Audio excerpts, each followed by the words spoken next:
আপনাদের পাঠানতুলি 1 নম্বর মসজিদে অনুষ্ঠান করতে আসলাম। আপনারা সবাই খুশি। যতক্ষণ পর্যন্ত অনুষ্ঠান চলবে, আখিরি মোনাজাত শেষ হবে না, আখিরি দোয়া হবে না, অতক্ষণ পর্যন্ত এই জলসা থেকে আমরা কেউ যাব আসতে করে। যখন কেউ যাব, কে কে যাব না হাত তুলে দেখাই, দেখি তকবীর লাগাই, দোয়া করে হাত তুলে দেখান, তকবীর লাগান, তকবীর। আমি যেটা জানি না সেটা জানে কে? আল্লাহ। যেরকম জোরে বলেন, আমি যেটা দেখি না সেটা দেখে কে? জোরে আরো জোরে। আমি যেটা বুঝি না সেটা বোঝে কে? আল্লাহ। যদি বলে আজকে যে পাঠানতুলি এই দিনী মহফিলে, দিনী জলসায়, হাদিস ও কোরআনের মহফিলে বলছি, আল্লাহ দেখছে কিনা, আল্লাহ আমার অন্তরের খবর জানে কিনা, জানে। আমি কোন নিয়তে বলছি, আল্লাহ জানে কিনা। আগে আমার কুচবিহার জেলার আমার তবলিগের হেয়ার জিম্মাদার সাহেব বহু বক্তব্য রাখি গেলেন, খুব মূল্যবান দামি কথা। মা মানেরা মাদা শুনে রাখো, মা আমার পৃথিবীতে কোন নারীটা নবীজিকে এত সম্মান করেছিল, নবীজিকে সালাম দেওয়ার জন্য এত ইন্তেজার ছিল। নবীজির প্রথম স্ত্রী হযরতে খাদিজাতুল কুবরা, নবীজির সাথে সালাম দেওয়ার জন্য এত ইন্তেজার। নবীজি আসি যখন এটাকে মানছিল, ও আমার খাদিজা, খাদিজা রে, এক ডাকি খাদিজা জবাব দিয়েছিল, ইয়া রাসূলুল্লাহ লাব্বাইক, আমি হাজির। সুবহানাল্লাহ। নবী বলেন, খাদিজা, আমার এক ডাকে তুমি কেমন করে সারা পাও? তুমি কি ঘুমাও না? তুমি কি আরাম করো না? নবীর স্ত্রী মা খাদিজাতুল কুবরা বলছে, রাসূলুল্লাহ গো, আপনার ভালোবাসা আমার অন্তরে এত জমা।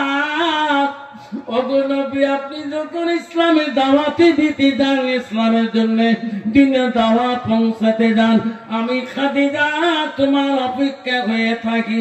কখন আসি আমার নবী আমাকে খাদিজা খাদিজা করে ডাকবে। নবী গো, আপনি যদি আসতে দেরি করেন, রাত্রিটা আমি ঘুমাই না। আপনার মহব্বতে আমি সারা রাত পর্যন্ত দরজায় থেকে লাগিয়ে থাকি। ওগো নবী, তোমার মহব্বত আমার অন্তরে থাকে। যদি কোন সুবহানাল্লাহ। কত বাবা, বর্তমান যুগের নারী ওই দরজায় দাঁড়িয়ে থাকবে স্বামীর জন্য, যে আরো বড় হচ্ছে, ঠিক আসি না, 9টার পরে আসিস, 10টার পরে তো ভাত ভাল করি খাওয়াবে। ধরে বল ঠিক আমি বাবারা, আও বাবা শোনাচ্ছেন, আল্লাহ রাসূল বলছে, মান হাব্বা সুন্নতি ফাকাদ হাব্বানি ওয়া মান হাব্বানি কানা মাই ফিল জান্নাহ। ধরে বল সুবহানাল্লাহ। আমার নবী বলেন, একটা সুন্নতকে যে ভালোবাসে, সুন্নতটা আমাকে ভালোবাসে, যে উম্মত আমাকে ভালোবাসে, আমি রাসূল কথা দিলাম, সুন্নতটা আমার পাশে জান্নাতে থাকবে। ধরে বল সুবহানাল্লাহ।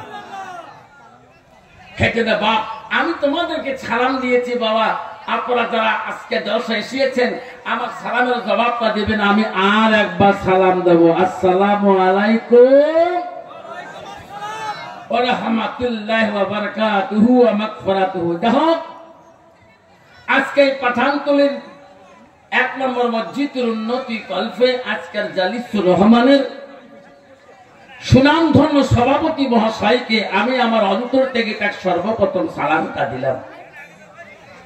আরো সালাম দিলাম বহু দূর দূরান্ত থেকে আকাশে তারকা নিচে ওলামা দ্বীনকে আমি সালাম দিলাম।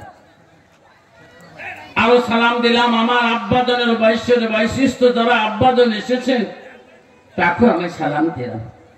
আরো সালাম দিলাম আমার পর্দা আড়ালে থাকা, নিরলে থাকা অন্তর দুলালি মা বোন, খালাগণ, ফুপুগণকে আরো সালাম দিলাম। আমার বয়সের বন্ধু, ছোট ছোট ভাই, ছোট ছোট বোন, সোনামণি, করিমণি, সবাইকে সালাম দিয়ে আমি আমার বক্তব্য শুরু করলাম। তার একটু আল্লাহকে স্মরণ করব। লা ইলাহা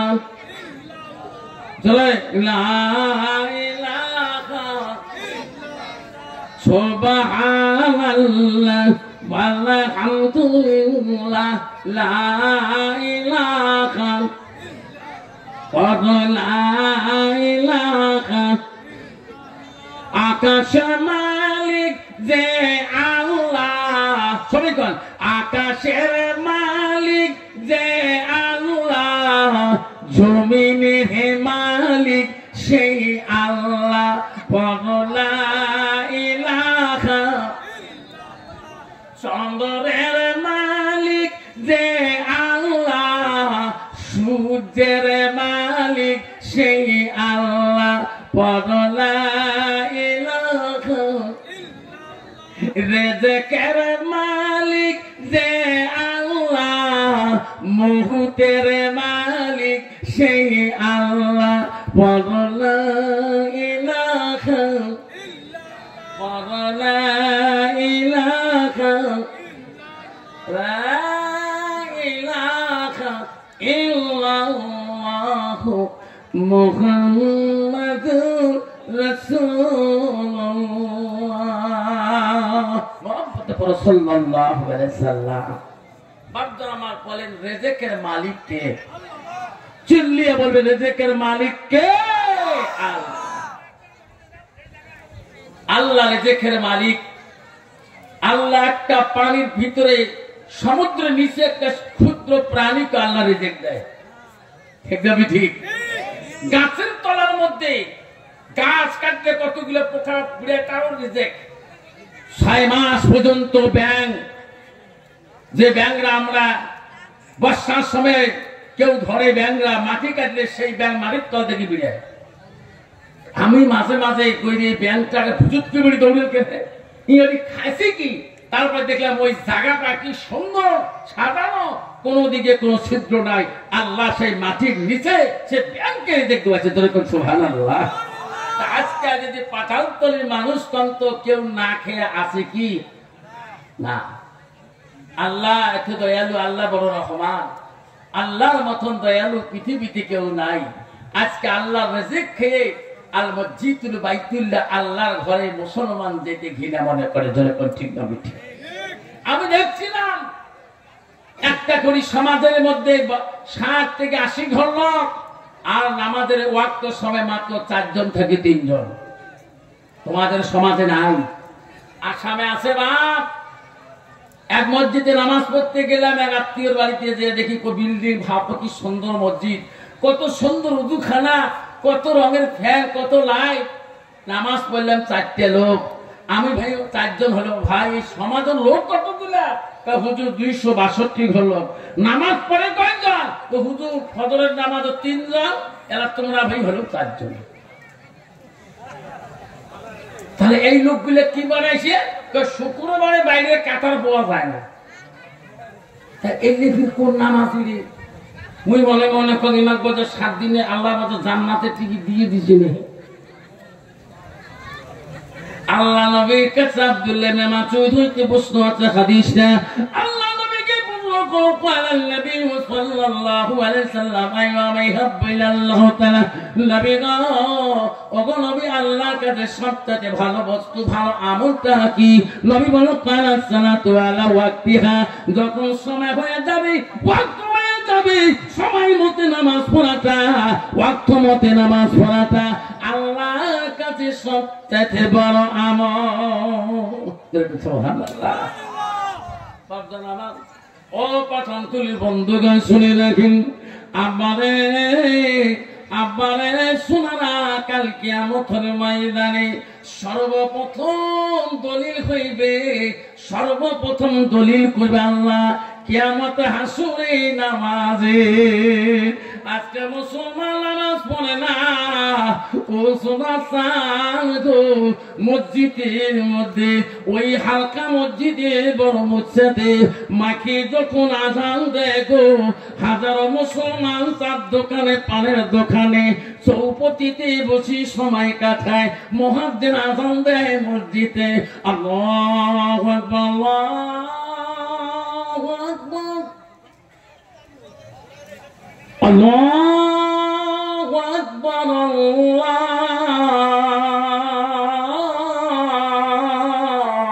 আল্লাহু আকবার, নারে তাকবীর। আল্লাহর মধু এত, আল্লাহর ডাক এত সুন্দর, আল্লাহ বড় মহান, আল্লাহ বড় মহান, আল্লাহ ডাক মুয়াজ্জিন দিচ্ছে, আল্লাহ বড় মহান, আল্লাহ বড় মহান, সুবহানাল্লাহ। আসে মুসলমান চার দোকানে বসে 3 ঘন্টা সময় বিড়ি খেয়ে, সিগারেট খেয়ে, গুটকে খেয়ে সময় নষ্ট করলো, মাগরিবের নামাজটা পড়া ভাগ্য হলো না। যখন এই রকম ডিজিটাল মুসলমান আছে না নাই, বলে বলেন আছে না নাই? কত মুসলমান আছে এক গ্লাস খেয়া রাস্তার ঘাটে খেলে পাগলার মতন করতেছে, আছে না নাই? বাবা আব্বারা শুনে মনে রাখেন, আল্লাহ কিয়ামতের ময়দানে একজন মানুষকে যখন হাসর শুরু হয়ে যাবে, ওই দল মানুষ ওই দিন হাসর ময়দানে হাহাকার হয়ে যাবে। কোথায় গেলে আমরা আসমানে আকাশে সূর্য সোহাগ একটা করে সূর্য তামা হয়ে যাবে শরীর, কোথায় গেলে আমার পক্ষ হয়ে মওলার কাছে দরখাস্ত দেবে, সব আসর বাজে বলবে চলো চলো।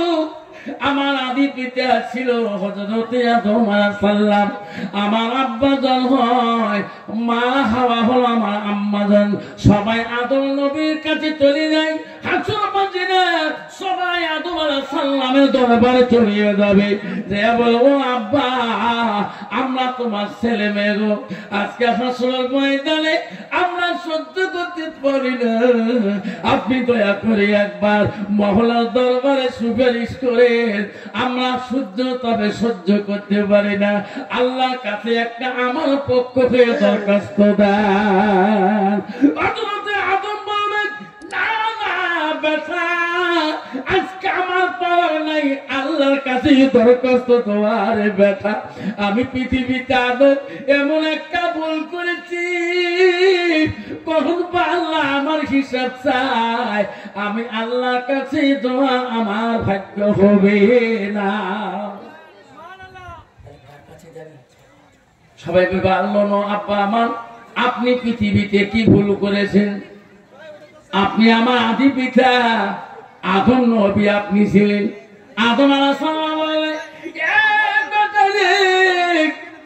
পৃথিবীতে আল্লাহ জান্নাতে দুমদুম ফল খাওয়া নিষেধ করেছে, আমি শয়তানি ধোঁকায় পড়িয়ে আমার বিবি হাওয়া আমাকে দুমদুম ফল খাওয়াইছিল, আর জান্নাতে আল্লাহ থাকতে দেয় নাই।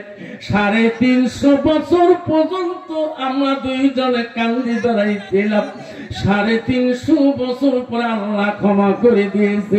তারে একটু যদি গুনাহ থাকে রে বেটারা, আল্লাহ যদি আমার হিসাব চায়, তুমি গুনগুন কর কেন খালি, আমি তারে পেরেশানিতে এখনো আমি হাসরের ময়দানে ঘুরছি, আল্লাহর দরবারে আমি যেতে পারবো না। আল্লাহ সব হাসরবাসীরা কানবে, ও আব্বা আমরা কার কাছে যাব, কার আমার পক্ষ হয়ে আল্লাহর কাছে সুপারিশ করবে? আদম নবী বলবেন পৃথিবীতে সর্বপ্রথম নবী হিসেবে হযরতে নূহ আলাইহিস সালাম আসিয়েছে, তোমরা নূহ নবীর কাছে চলে যাও। সব মানুষ নূহ নবীর দরবারে চলে যাবে।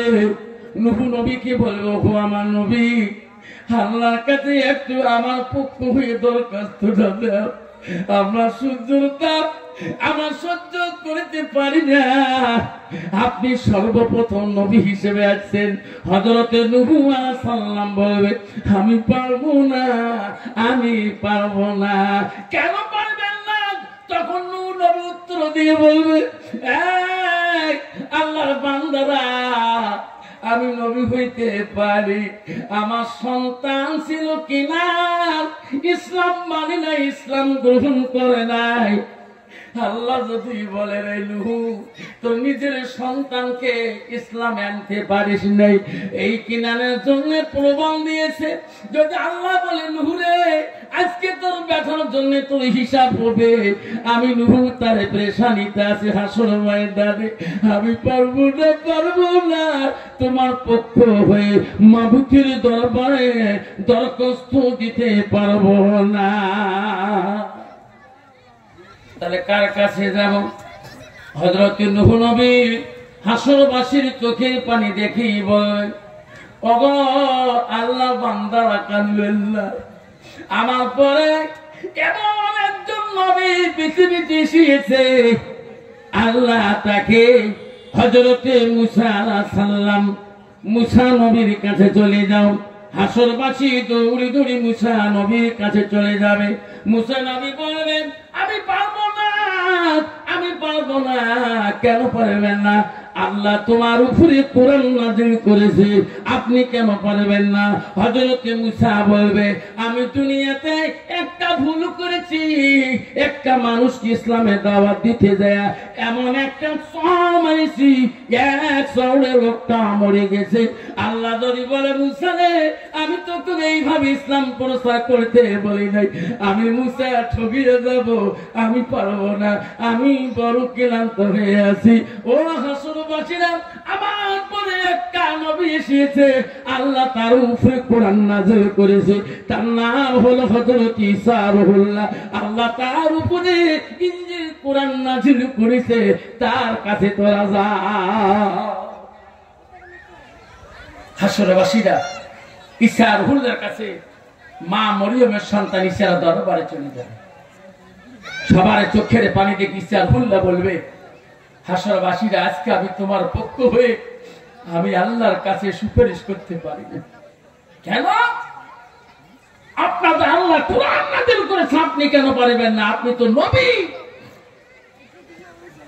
ঈসা রুহুল্লাহ বলবেন, পৃথিবীর কিছু মানুষ, আমার বাবা ছিল না, আমি মা মরিয়মের রসিয়া ছিলাম, কতগুলা মানুষ আমাকে আল্লাহর বেটা হিসেবে পূজা করেছিল, আমাকে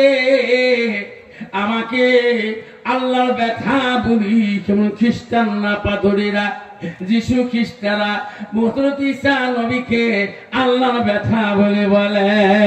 ওই মানুষগুলা দুনিয়ার বুকে এত বড় ভুল করেছে, ওই মানুষগুলার জন্য আজকে আমি আল্লাহর পক্ষে যেতে পারি না। তোমরা এমন একটা নবীর দরবারে যাও, আমি ঈসা রুহুল্লাহ বলতেছি, যে নবীটা গুনাহ করে নাই, পাপ করে নাই, ওই নবী ছাড়া আল্লাহর দরবারে সুপারিশ করার মতন যোগ্যতা কারো নাই। তবে কে গো? তিনি হলো রহমাতুল লিল আলামিন, তিনি হলো মুহাম্মদুর রাসূলুল্লাহ, মা আমিনার কলিজার বলি মুহাম্মদুর রাসূলুল্লাহর দরবারে যাও। আজকে পৃথিবীর জমিনে হাসরের ময়দানে আজকে নবী মুহাম্মদুর রাসূলুল্লাহ ছাড়া আল্লাহর আরশের কাছে কারো জবাব পাওয়ার নাই, শুধু মুহাম্মদুর রাসূলুল্লাহর পাওয়ার আছে। জোরে কোন সুবহানাল্লাহ। আল্লাহ সব মানুষ নবীজির কাছে চলে যাবে। আল্লাহ রাসূল হাসরবাসীদের অবস্থা দেখি আল্লাহর নবী দুই চোখের পানি ছাড়ি দিয়ে কাঁদবে। সঙ্গে সঙ্গে বলবে, হাসরবাসীরা রে, কান্দিস না, আমার নবী সিদরাতুল মুনতাহায় যে সিজদায় পড়ে আল্লাহ বলবেন, নবী না, পৃথিবীর সব মানুষের হিসাব হবে, নবীদের হিসাব হবে, তোর তো হিসাব হবে না। আজকে তুমি কেন সিজদায় কাঁদতেছ? ওগো নবী, আমি আল্লাহ সহ্য করতে পারি না। ওদের বলবে, ওগো মাবুদ, আমি আমার জন্য কান্দি না,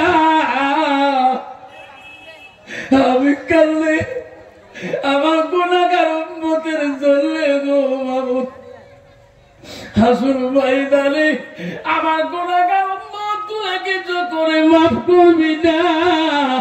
আমি নবী সিজদা থেকে আমি মাথা তুলব না।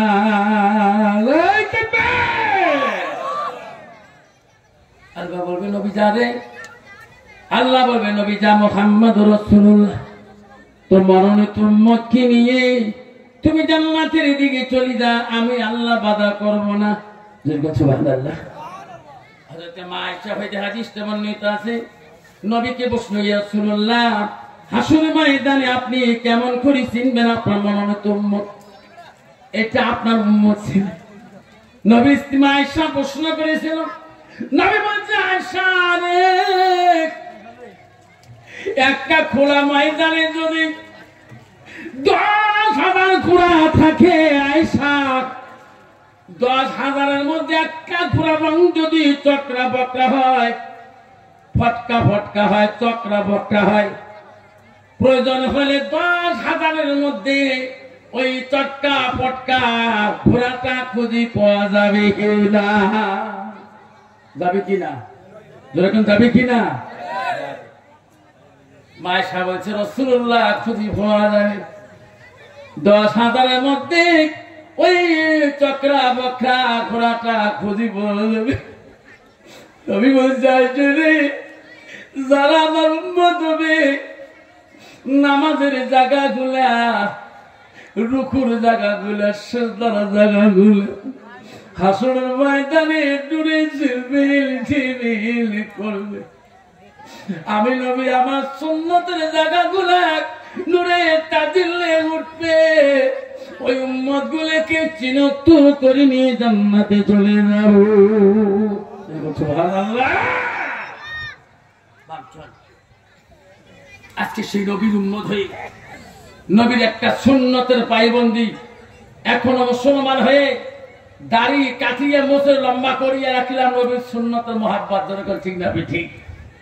এখনো মুসলমান দাড়ি চেঁচায়, 50 বছর বয়স, 70 বছর বয়স, এখনো মুসলমান দাড়ি কেটরি ফেলে দেয়, আর মোছের কানি লম্বা করে চৈত্র মাসের মোছের কানি দিয়ে কামে কামড়ে খায়, শয়তান কাকে সাপ করে দিয়ে নুন নুন নাড়ে। ওই রকম আছে না নাই?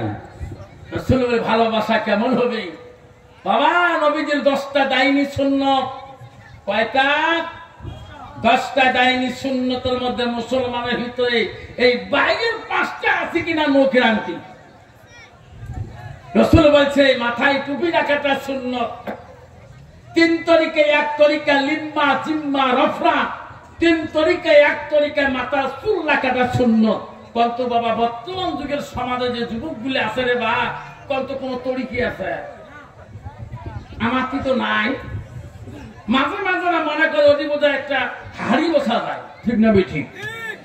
কি ডিজিটাল কাটনি রে বা, আমার মাথা কাম করবি, কোন যুগে রাখলো এমন চুল কাটে।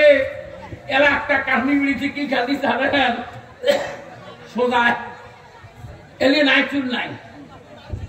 মুইয়া নাও কমরে ভাই, এলে কোন কাটনি বিয়েটা হুজুর, ডিজিটাল যুগ করে মোবাইলে পায় ওলি আসি দেখা যায়, আমরা ওদের ঠেলা দিই, যেরকম ঠিক না ঠিক? আমার মা বোনেরা, আমারা পাঠানতলির মা বোনেরা, ও আমার শীতলকুচি এলাকার মা বোনেরা, বড় বছর মা বোনেরা, পাগলা মোড়ের মা বোনেরা, বহু দূর এসেছে।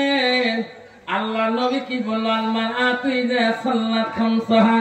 আমার নবী বলে, কোন একটা মেয়ে যদি 5 ওয়াক্ত নামাজ পড়ে, 5 মাস শাহরুখা, কোন একটা মেয়ে যদি রমজান মাসে রমজানে আসলে রোজা করে, রসুল মুআসামা ফারাজাহা, ওই মেয়েটা যদি পর্দায় পুশিদায় চলে, নিজের চরিত্রটাকে পবিত্রতা রাখে, নবী বলে ওয়াকাত বালাহা, ওই মেয়েটা যদি স্বামীকে ভালোবাসে, স্বামীকে অন্তর দিয়ে ভালোবাসে, নবী বলে ফাকাদে কুল মানায় আবু আফিল জান্নাতির সাদ, নবী বলে ওই নারীদের জন্য আল্লাহ 8টা জান্নাতের দরজা খোলা রাখে।